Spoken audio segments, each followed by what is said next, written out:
Hello, this is Pernilla Little Rose, and I just made the most delicious Beet Kvass last week.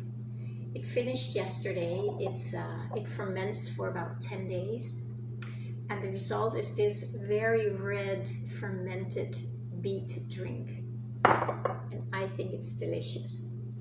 So I feel moved to just share with you and hopefully inspire you to maybe try this yourself. It's supposed to be really good for you if you like healthy foods.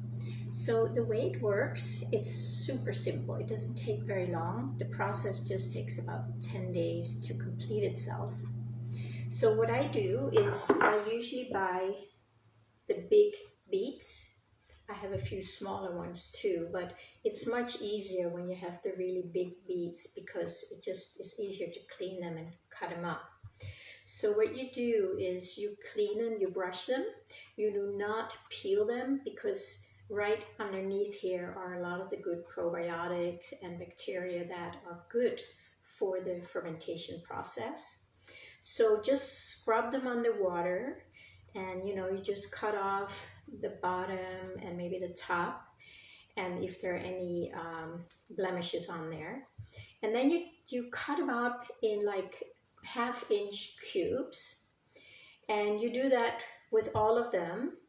And then you put it in a pot like this. I like this one because when the process is done, I just have this little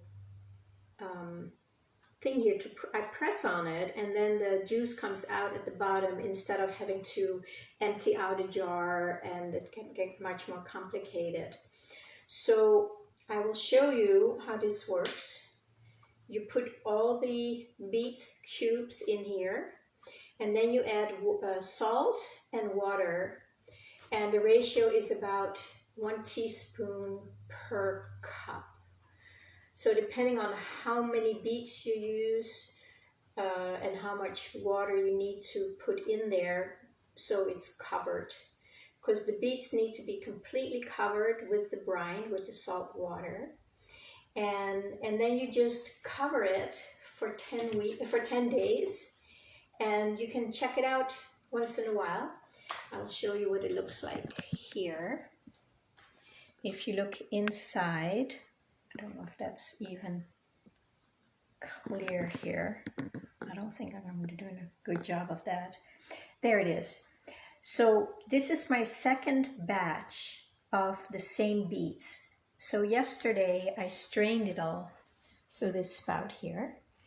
And then I left the beets in there and just added more salt water.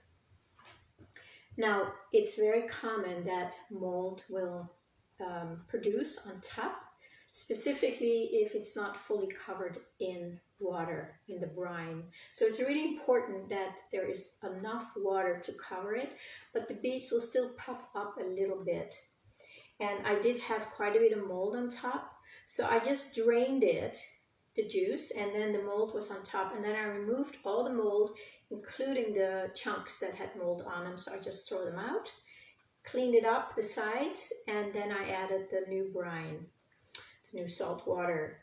And I see today there's already mold on top, but it doesn't bother me because this is the second and last batch, so the juice underneath is just going to drain out in another 10 days.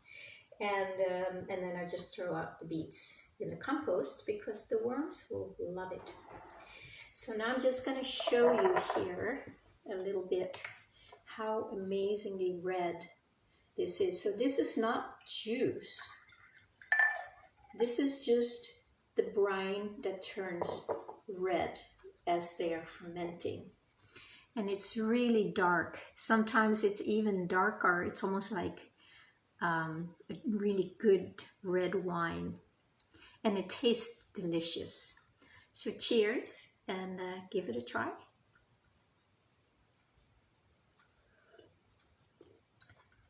Absolutely delicious. Thank you for watching.